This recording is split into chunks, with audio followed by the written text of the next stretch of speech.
ದಿನ ಹಾಲು ಕುಡಿಯಕ್ ಶುರು ಮಾಡಿದ್ರು. ಇವ್ರು ಕುಡ್ಕೊಂಡ್ರೆ ದಿನ ಕರಾವ್ ಕಮ್ಮಿ ಆಗಲ್ವಾ?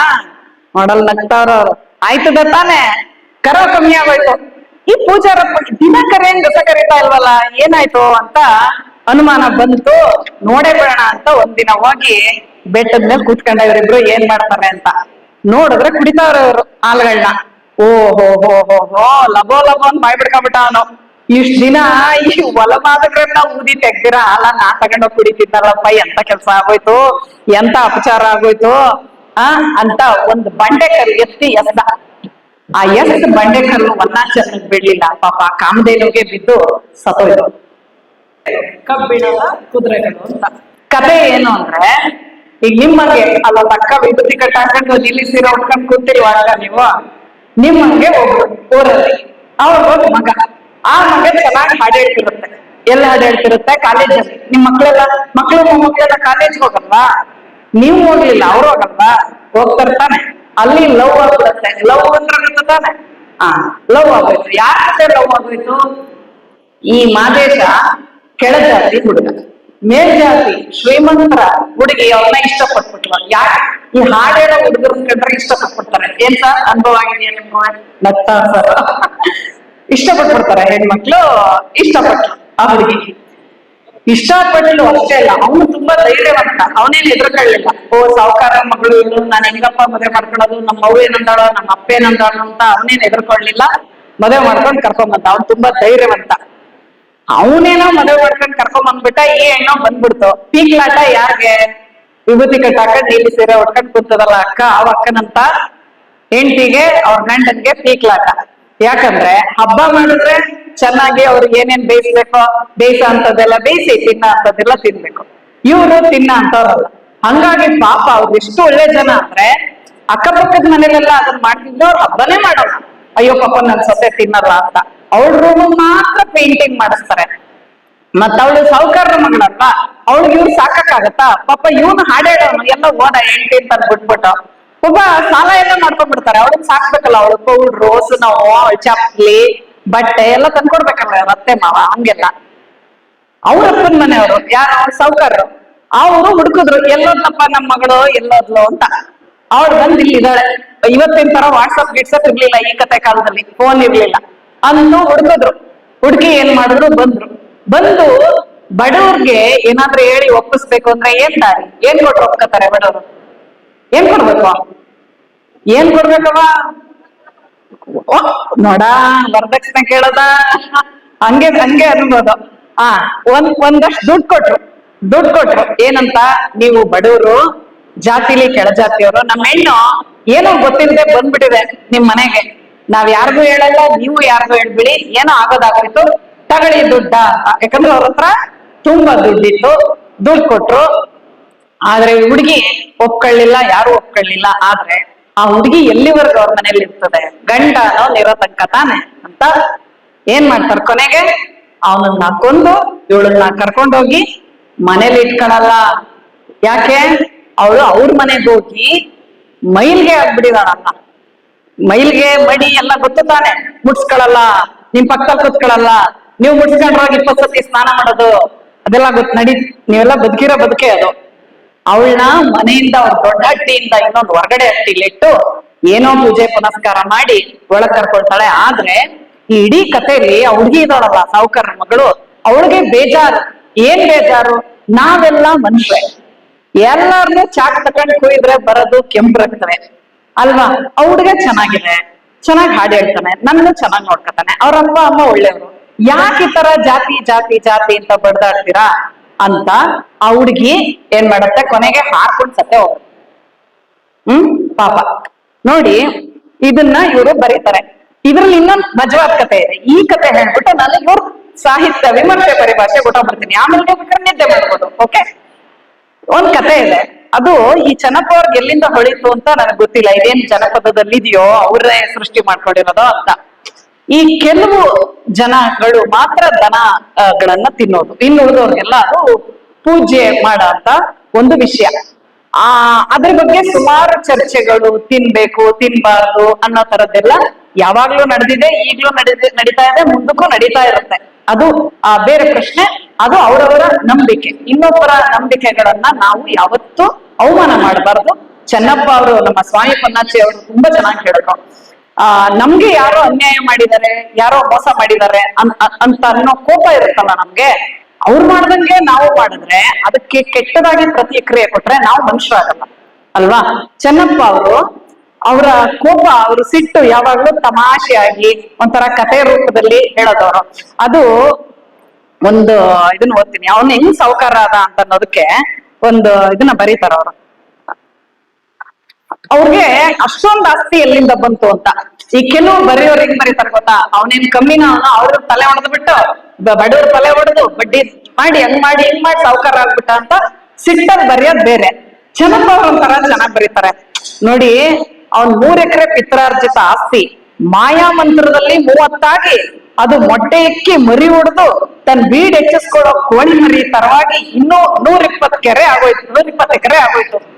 ಇನ್ನು 2 ಇದ್ದದ್ 4 ಆಗಿ, ಆಮೇಲೆ 8 ಆಗಿ, ಕೊನೆಗೆ 18 ಆಗಿ ಒಕ್ಲು ಒಲೆ ಮನೆ ನೋಡ್ಕೊಳಕ್ಕೆ ಅಂತ ತೋಟದ ಮನೆ ಆಗಿ ಬೆಳೀತು. ಅಂದ್ರೆ ಏನರ್ಥ ನೋಡಿ, ಅವನು ಇನ್ನೊಬ್ರು ತಲೆ ಹೊಡೆದು ಸಾವುಕಾರ ಅದ ಅನ್ನೋದು ಅದೇ ಮಾತು. ಅವನು 3 ಎಕರೆ ಇತ್ತು, ಮಾಯಾ ಮಂತ್ರದಲ್ಲಿ 30 ಆಗೋಯ್ತು ಅಂದ್ರೆ ಏನ್ ಮಾಯಾ ಮಂತ್ರ ಆಯ್ತು, ಮೋಸ ಅಂತಾನೆ ಅರ್ಥ. ಆದ್ರೆ ಅದು ಹೇಳೋ ರೀತಿ ಇರುತ್ತಲ್ಲ, ಅದು ಸೊಗಸು. ಹಂಗೆ ಅವ್ರು ಇನ್ನೊಂದು ಕತೆ ಓದಿಸಿದ್ದಾರೆ ಇಲ್ಲಿ, ಈ ಹಸು ಇದನ್ನ ತಿನ್ನೋದ್ರ ಬಗ್ಗೆ. ಕೈಲಾಸಪುರ ಅಂತ ಒಂದು ಊರಿತ್ತಂತೆ. ಆ ಊರಲ್ಲಿ ಈ ಪಾರ್ವತಿ ದೇವಿ ಅವಳಲ್ಲ, ನೀವು ಹಬ್ಬಕ್ಕೆ ದುಂಬುದೂಳು ತೆಗಿಯಲ್ವಾ ಮನೇಲಿ, ತೆಗಿತಿದ್ದರಿ ತಾನೆ. ನಮ್ಮಂತ ಸಾಮಾನ್ಯರು ದುಂಬುದೂಳು ತೆಗೆದ್ರೆ ಏನಾದ್ದು, ನಮ್ಮ ಮೈ ಮೇಲೆ ಬೀಳುತ್ತೆ ಅಷ್ಟೇ. ಆದ್ರೆ ಪಾರ್ವತಿ ದೇವಿ ಧೂಳು ದುಂಬು ಹೊಡೆದ್ರೆ ಅವೆಲ್ಲ ಭೂಲೋಕ ಕಾರಿ ಬೆಟ್ಟ ಗುಡ್ಡ ಆಯ್ತಿದ್ವಂತೆ. ಅಡುಗೆ ಒಲೆಯಲ್ಲಿ ಬಿದ್ದ ಬೆಂಕಿ ಕೆಂಡಗಳು ಸೂರ್ಯ ಚಂದ್ರ ಆಯ್ತಿದ್ವಂತೆ. ಆಮೇಲೆ ಅವರು ಪಾರ್ವತಿ ದೇವಿ ಒಲೆ ಊದ್ತಿದ್ಲಲ್ಲ ನಾವೇ ಒಲೆ ಊದಲ್ಲ ಗ್ಯಾಸ್ ಹತ್ತೀವಿ, ಪಾರ್ವತಿ ದೇವಿ ಊದ್ತಿದ್ಲ ಇರ್ಲಿ ಬಿಡಿ. ಪಾರ್ವತಿ ದೇವಿ ಒಲೆ ಊದಿದ್ರೆ ಅದ್ರದ್ದು ಹೊಗೆ ಹೋಗಿ ಮೋಡ ಆಗ್ಬಿಡ್ತಿತ್ತಂತೆ. ಆಯ್ತಾ, ಅಂತ ಊರು ಯಾವ್ದೋ ಕೈಲಾಸಪುರ. ಆ ಊರಲ್ಲಿ ಒಬ್ಬೊಬ್ರು ಒಂದೊಂದ್ ಕೆಲ್ಸ. ಏನ್ ಕೆಲ್ಸ, ಈಗ ನಮ್ ಬದುಕಲ್ಲಿ ಇದೆಯಲ್ಲ ಹಂಗೆ ಕೆಲ್ಸ. ಏನ್ ಕೆಲ್ಸ, ಒಬ್ಬ ಹೊಲಾರವನ್ನ, ಆಮೇಲೆ ಮಾದಿಗರ ಚೆನ್ನ, ಇವ್ರಿಬ್ಬರಿಗೂ ದನ ನೋಡ್ಕೊಳ್ಳೋ ಕೆಲ್ಸ. ಇನ್ನು ಬೇರೆ ಶೂದ್ರಾದಿಗಳಿಗೆಲ್ಲ ಭತ್ತ, ರಾಗಿ, ಜೋಳ, ಹುಲ್ಲು, ಕಡ್ಡಿ, ಸೊಪ್ಪು ಇದನ್ನೆಲ್ಲ ನೋಡ್ಕೊಳ್ಳ ಅಂತ ಕೆಲ್ಸ. ಇನ್ನು ಲೆಕ್ಕ ಹಾಕೊಂಡ್ ವ್ಯಾಪಾರ ಮಾಡೋ ಶೆಟ್ಟಿಗೆ ಏನ್ ಕೆಲ್ಸ ಅಂದ್ರೆ, ಒಂದ್ ನೊಣ ಬಿಡ್ತೇನು ಅನುಮತಿ ಇಲ್ಲದೆ ಓಡಾಡದೆ ಇರಂಗೆ ಎಲ್ಲಾನು ಲೆಕ್ಕ ಪಕ್ಕ ನೋಡ್ಕೊಳ್ಳೋ ಅಂತ ಕೆಲ್ಸ. ಸೈನಿಕರಿಗೆ ಕಾವಲ್ ಕಾಯ ಅಂತ ಕೆಲ್ಸ. ಇನ್ನೊಬ್ರಿದ್ರು ಪೂಜಾರು, ಅವ್ರಿಗೇನ್ ಕೆಲ್ಸ, ಪೂಜೆ ಮಾಡ ಅಂತ ಕೆಲ್ಸ. ಇಲ್ಲಿ ಎಲ್ರು ಅವ್ರವ್ರ ಕೆಲ್ಸ ಮಾಡ್ಕೊಂಡು ಹೋಯ್ತಿದ್ರು. ಆದ್ರೆ ಈ ಹಸ ಇತ್ತಲ್ಲ ಕಾಮಧೇನು, ಹಾಲು ಕೊಡ್ತಿತ್ತಲ್ಲ, ಆ ಹಾಲು ಇವ್ರು ಹಸ ನೋಡ್ಕೊಳ್ಳೋದು. ಯಾರು, ಒನ್ನ ಚೆನ್ನ ಇಬ್ರು. ಆ ಕರದ ಹಾಲ್ನ ಇವ್ರಿಗೆ ನೋಡಿ, ನಿಮ್ಮ ಚೆನ್ನಪ್ಪ ಅವ್ರ ಏನ್ ಮಾಡ್ಬಿಟ್ಟವ್ರೆ ಅಂದ್ರೆ, ಈ ಕಾಮಧೇನು ಟೀ, ಕಾಫಿ, ಹಾಲು, ಮೊಸರು, ಟೀ ಕಾಫಿ ಎಲ್ಲಿತ್ತು ಸಾಗ ಈಗ ಇರ್ಲಿಲ್ಲ, ಸುಮ್ನೆ ಬರ್ದಿರೋದು ಅವ್ರ ಖುಷಿಗೆ. ಎಲ್ಲದಕ್ಕೂ ಗೊತ್ತಿತ್ತು ಬೇರೆಯವ್ರಿಗೆಲ್ಲ. ಇವ್ರು ಮಾತ್ರ ಏನು ಇಲ್ಲ. ಯಾರಿಗೆ, ಹಸ ನೋಡ್ಕೊಳ್ಳೋರ್ಗೆ. ಸರಿನಾ ಇದು? ಒಬ್ಬ ಹಸ ಮೇಯ್ಸೋರವ್ರು, ಗಂಜಲ ಬಳಿಯೋರವ್ರು, ಕೊಟ್ಟಿಗೆ ನೋಡ್ಕೊಳ್ಳೋರು, ಅವ್ರಿಗೆ ಹಾಲು ಮೊಸರು ಅನ್ನೋದು ಹೆಂಗಿದೆ, ಹಾಲು ಅನ್ನೋದು ಹೆಂಗಿದೆ, ಅದ್ರ ರುಚಿ ಹೆಂಗಿದ್ದದು ಅಂತಲೇ ಗೊತ್ತಿಲ್ಲ ಅವ್ರಿಗೆ. ಅವ್ರು ಮೇಯ್ಸೋದು, ಇವ್ರು ಕರ್ಕೊಂಡ್ ತಕೋ ಹೋಗೋದು. ಅವ್ರಿಗೆ ತುಂಬಾ ಬೇಜಾರಾಗ್ಬಿಟ್ಟಿತ್ತು. ಅಲ್ಲ, ಎಲ್ಲಾರು ಕುಡಿಯೋಂತ ಈ ಕಾಮಧೇನುವಿನ ಹಾಲು ನಮ್ ಪಾಲದ್ ಮಾತ್ರ ಇಲ್ದೇ ಇರೋ ಅಂತ ಮರ್ಮ ಏನಪ್ಪಾ, ನಾವು ಮಾಡಿದ ಕರ್ಮ ಏನಪ್ಪಾ ಶಿವ ಪರಮಾತ್ಮ ಅಂತ ಫುಲ್ ಬೇಜಾರ್ ಮಾಡ್ಕೊಂಡ್ಬಿಟ್ರು ಒಂದಿನ. ಈ ಶಿವ ಪರಮಾತ್ಮ ಯಾರಾದ್ರೂ ಭಕ್ತಿಯಿಂದ ಬಡವರು ಶ್ರೀಮಂತರ ಕರೆದ್ರೆ ಬರ ಅಂತವನೆ. ಬಂದ, ಎಲ್ ಬಂದ, ಈ ಒನ್ನ ಚಂದನ್ ಕನ್ಸಲ್ ಬಂದ. ಕನ್ಸಲ್ ಬಂದ್ಬಿಟ್ಟು, ಅಯ್ಯೋ ದುಡ್ದು ದೇವ್ರ ಸುರ್ಸ ಮಕ್ಕಳೇ, ಹಸ್ದವ್ರಿಗೆ ಹರನಲ್ದೆ ಕುಸಿದವರಿಗೆ ಅಂದ್ರೆ ಸುಳ್ಳು ಹೇಳೋರಿಗೆ, ಕುಸಿದವರಿಗೆ ಹರನೆ ನಾ ಕೇಳಲಿಲ್ಲ, ನೀವು ಕೇಳ್ಬಾರ್ದಂತೆ ಅದು ಮಕ್ಕಳೇ, ನಿಮ್ ಇಚ್ಛೆ ನಿಮ್ ನಡೆ ಹೆಂಗ್ ಬೇಕಾದ್ರೆ ಕುಡ್ಕಳಿ ನಾಳೆಯಿಂದ ಅಂತ ಕನ್ಸಲ್ ಹೇಳ್ಬಿಟ್ಟ. ಶಿವ ಪರಮಾತ್ಮನೇ ಹೇಳಿದ್ಮೇಲೆ ಕುಡ್ಕಳಿ ಅಂತ ಇನ್ಯಾರ ಪರ್ಮಿಷನ್ ಬೇಕು ಅಲ್ವಾ. ಹೊಡ್ಕೊಂಡ್ ಹೋದ್ರು ನೆಕ್ಸ್ಟ್ ಡೇ ಎಲ್ಲಿಗೆ, ಕಾಮಧೇನುವ ಹೊಲಕ್ಕೆ ಹೊಡ್ಕೊಂಡೋಗಿ ಹಬ್ಬ ಅಂತ ಯಾವ್ದು ಒಂದು ಬೆಟ್ಟದ ಸಂದಿಲ್ ನಿಲ್ಸಿ ಕೆಚ್ಚರದ ಬಾಯ ಹಾಕಿ ಕುಡಿದ್ರು. ಖುಷಿಯಾಗೋಯ್ತು ಅವ್ರಿಗೆ. ಅಲ್ಲ, ಈ ಹಾಲು ಅನ್ನೋದೇ ಹಿಂಗಿರುವಾಗ ಇದ್ರಿಂದ ಮಾಡಿರೋ ಮಜ್ಜಿಗೆ ಮೊಸರು ಹೆಂಗಿರ್ಬೇಡ, ಅದ್ರ ಬೆಣ್ಣೆ ತುಪ್ಪ ಹೆಂಗಿರ್ಬೇಡ ಅಂತ ಫುಲ್ ಕಲ್ಪನೆ ಅವ್ರಿಗೆ. ಅದೆಲ್ಲ ಗೊತ್ತಿಲ್ಲ, ಬರೀ ಹಾಲು ಮಾತ್ರ ಸಿಕ್ಕಿರೋದೀಗ. ದಿನ ಹಾಲು ಕುಡಿಯಕ್ ಶುರು ಮಾಡಿದ್ರು. ಇವ್ರು ಕುಡ್ಕೊಂಡ್ರೆ ದಿನ ಕರಾವ್ ಕಮ್ಮಿ ಆಗಲ್ವಾ? ಮಾಡಲ್ ನಗ್ತಾವ್ರವ್ರು. ಆಯ್ತದ ತಾನೆ, ಕರಾವ್ ಕಮ್ಮಿ ಆಗೋಯ್ತು. ಈ ಪೂಜಾರಪ್ಪ ದಿನ ಕರೆಯಂಗ್ ಗಸ ಕರೀತಾ ಇಲ್ವಲ್ಲ, ಏನಾಯ್ತು ಅಂತ ಅನುಮಾನ ಬಂತು. ನೋಡೇ ಬಿಡೋಣ ಅಂತ ಒಂದಿನ ಹೋಗಿ ಬೆಟ್ಟದ ಮೇಲೆ ಕೂತ್ಕೊಂಡ ಇವರಿಬ್ರು ಏನ್ ಮಾಡ್ತಾರೆ ಅಂತ. ನೋಡಿದ್ರೆ ಕುಡಿತಾವ್ರ ಅವ್ರು ಹಾಲ್ಗಳನ್ನ. ಓ ಹೋ ಹೋ ಹೋ ಹೋ, ಲಬೋ ಲಬೋ ಅಂತ ಬಾಯ್ ಬಿಡ್ಕೊಂಡ್ಬಿಟ್ಟ ಅವನು. ಇಷ್ಟ ದಿನ ಈ ಹೊಲಮಾದಗಳನ್ನ ಊದಿ ತೆಗ್ದಿರ ಹಾಲ ನಾ ತಗೊಂಡೋಗ್ ಕುಡಿತಿದ್ದಾರಪ್ಪ, ಎಂತ ಕೆಲ್ಸ ಆಗೋಯ್ತು, ಎಂತ ಅಪಚಾರ ಆಗೋಯ್ತು ಅಂತ ಒಂದು ಬಂಡೆ ಕಲ್ಲು ಎತ್ತಿ ಎಸ್ದ. ಆ ಎಸ್ತ್ ಬಂಡೆ ಕಲ್ಲು ಚೆನ್ನಾಗಿ ಬಿಡ್ಲಿಲ್ಲ ಪಾಪ, ಕಾಮಧೇನುಗೆ ಬಿದ್ದು ಸತ್ತೋಯ್ತ್ಲೆ. ಇವ್ರೆಲ್ಲೋದ್ರು ಪುನಃ ಶಿವನ್ ತವಕ್ಕೆ ಹೋದ್ರು. ಹೋಗಿ ಏನಪ್ಪಾ ಮಾಡೋದು ಈಗ, ಇಂಥ ಕೆಲ್ಸ ಆಗೋಯ್ತಲ್ಲ ಅಂತ. ಆಗ ಚೆನ್ನಪ್ಪ ಅವ್ರು ತುಂಬಾ ಚೆನ್ನಾಗಿ ಬರೀತಾರೆ. ಆಗ ಶಿವ ಪಾರ್ವತಿ ಇಬ್ರು ಈ ಮೂಲೋಕದ ಸುದ್ದಿ ಸಮಾಚಾರಗಳನ್ನ ಟಿವಿ ಚಾನೆಲ್ಗಳ ರೀತಿ ಬದಲಾಯಿಸ್ಕೊಂಡು ನೋಡ್ತಾ ಇದ್ರಂತೆ. ನೋಡ್ಕೊಂಡು ಅದ್ ಹಂಗೆ ಹಿಂಗೆ ಅಂತೆಲ್ಲ ಡಿಸ್ಕಷನ್ ಮಾಡ್ತಾ ಇದ್ರಂತೆ. ನೋಡಿ, ನಮ್ಮನ್ನು ಎಲ್ಲ ಕುತ್ಕೊಂಡು ನೋಡ್ತಾ ಇರ್ಬೋದು ಈಗ ಈ ಕಾರ್ಯಕ್ರಮ, ಅವರು ಟಿವಿ ಚಾನೆಲ್ ಎಲ್ಲ ಚೇಂಜ್ ಮಾಡ್ಕೊಂಡು. ಆಗ ಪಾರ್ವತಿ ಹೇಳದ್ಲಂತೆ, ನೋಡಿ ಅವ್ರಿಗೆ ಸುಮ್ನೆ ಹಾಲ್ ಕುಡೀರಿ ಅಂತ ಹೇಳ್ಬಿಟ್ರಿ, ಎಂತ ಕೆಲಸ ಮಾಡಿದ್ರಿ ಇವನ್ನ ಇಬ್ರುವೆ ಅಂತ. ಆವಾಗ ಶಿವ ಹೇಳ್ತಾನೆ, ಅಯ್ಯೋ ಹೆಣ್ಣೆ, ನಿಯತ್ತಿನ ಪ್ರಾಣಿಗಳು ಈ ನನ್ ಮಕ್ಳು. ನಂಬಿಕೆ ಅಂದ್ರೆ ಪ್ರಾಣ ಬಿಡ ಅಂತ ಒಕ್ಲು. ಇಂದು ಮುಂದೆ ತಿಳಿದವು. ಸತ್ಯ ತಿಳಿಬೇಕು ಅಂದ್ರೆ ಸ್ವಲ್ಪ ಸಾವಧಾನದಿಂದ ಕೇಳು ಏನಾಯ್ತು ಅಂತ. ಆಗ ಅವ್ರು ಹೇಳ್ತಾರೆ, ಏನ್ ಮಾಡೋದು ಇವಾಗ, ತಪ್ಪಾಯ್ತು ನಮ್ದು ಅಂತ. ಆಗ ನೋಡಿ ಮಕ್ಕಳೇ, ಹೊನ್ನಾಚಂದ್ರೆ, ನನ್ನ ಸೃಷ್ಟಿಯ ಕಾಮಧೇನುವ ಇಷ್ಟು ದಿನ ಸಾಕ್ದವ್ರು ನೀವು, ಅದ್ರ ಸಗಣಿ ಗಂಜಲ ಬಾಚದವ್ರು ನೀವು. ಹಂಗಾಗಿ ಅದನ್ನ ಸುಡೋದು ಉಳೋದು ಬೇಡ. ಈ ಕಾಮಧೇನುವ ಅಳ್ಕೊಂಡು ಊಟ ಮಾಡಿ, ಅದನ್ನ ಅಳ್ದು ಉಂಡು ಆರಗಿಸ್ಕೊಳ್ಳೋ ಶಕ್ತಿನ ನಾನೇ ನಿಮಗ್ ಕೊಡ್ತೀನಿ ಅಂತ ಶಿವ. ಇದು ಕತೆ. ಈ ಕತೆ ನಿಜನೋ ಸುಳ್ಳೋ ಗೊತ್ತಿಲ್ಲ. ಅಕ್ಕನ್ ಫುಲ್ ಖುಷಿ, ಹೌದಾ ನಂಗೆ ಗೊತ್ತಿರ್ಲಿಲ್ಲ ಇಷ್ಟು ದಿವಸ ಅಂತ. ಇದು ಕತೆ. ಈ ಕತೆ ನಂಗೆ ಬಹಳ ಇಷ್ಟ ಆಯ್ತು. ಅಂದ್ರೆ ಇದು ಕಲ್ಪನೆಯೋ ಏನು ಅಂತ ನನಗ್ ಗೊತ್ತಿಲ್ಲ, ಆದ್ರೆ ಮೊದಲನೇ ಸಲ ಓದ್ದಾಗ್ಲೂ ನನ್ಗೆ ಇಷ್ಟ ಆಗಿತ್ತು. ಈ ಹನೂರು ಚೆನ್ನಪ್ಪ ಅವರ ಕೃತಿಗಳನ್ನ ಓದಿದಾಗ ನಮಗೆ ಸಾಮಾನ್ಯವಾಗಿ ಈ ಹಿಂದೆ ಇದೇ ಭಾಷೆಯಲ್ಲಿ ಇದೇ ಭಾಗದಲ್ಲಿ ಬರುವಂತಹ ಸಾಹಿತಿಗಳ ನೆನಪು ಆಗುತ್ತೆ. ಅದು ಯಾವಾಗ್ಲೂ ಒಂದು ಜಾಗದವರು, ನಮಗ್ ಗೊತ್ತಿರೋದೇ ಈ ಭಾಷೆ. ನಾನ್ ಬರೋದ್ರ ಕತೆ ಅದೇ ಭಾಷೆ, ಸ್ವಾಮಿ ಬರೋದ್ರು ಅದೇ ಭಾಷೆ, ಇನ್ಯಾರೋ ಬರೋದು ನಮ್ ಭಾಷೆ ನಾವು ಬರೀತೀವಲ್ವ, ಹಂಗಾಗಿ ಭಾಷೆ ಒಂದೇ ತರ ಇರುತ್ತೆ. ಆದ್ರೆ ಈ ಗದ್ಯ ಪದ್ಯ ಎರಡು ಇದೆ ಇದರಲ್ಲಿ. ಇದು ಹಲವು ಪ್ರಶ್ನೆಗಳನ್ನ ಹುಟ್ಟಿಸುವಂತಹ ಕಾದಂಬರಿ. ಇದರಲ್ಲಿ ವಸ್ತುವಿಗಿಂತ ಶೈಲಿ ಇದರ ಶಕ್ತಿ, ಇದರ ಭಾಷೆ. ನೀವು ಜನಪದ ಹಾಡು ಹೇಳ್ತಿರಲ್ಲ, ಈಗ ಕತೆ ನಿಮ್ಗೆ ಓದಕ್ ಬರಲ್ಲ, ಹಾಡು ಹೇಳ್ತಿರಲ್ಲ ಜನಪದ, ಆತರ ಒಂದು ಹಾಡಿನ ತರ ಇದೆ. ಇಡೀ ಒಂದು ಲಾಲಿತ್ಯ ಇದೆ, ಅದಕ್ಕೊಂದು ಹಾಡು ಹೇಳಿದ್ರೆ ರಾಗ ಬರಲ್ವಾ. ಈ ಪುಸ್ತಕದ ಭಾಷೆಗೂ ಒಂದು ಸ್ವಯಂ ಲಾಲಿತ್ಯ ಇದೆ, ಸ್ವಯಂ ಶ್ರುತಿ ಇದೆ. ಹಾಡು ಹೇಳಕ್ ಶ್ರುತಿ ಬೇಕಲ್ಲ, ಹಂಗಾಗಿ ಈ ಪುಸ್ತಕಕ್ಕೂ ಒಂದು ಶ್ರುತಿ ಇದೆ.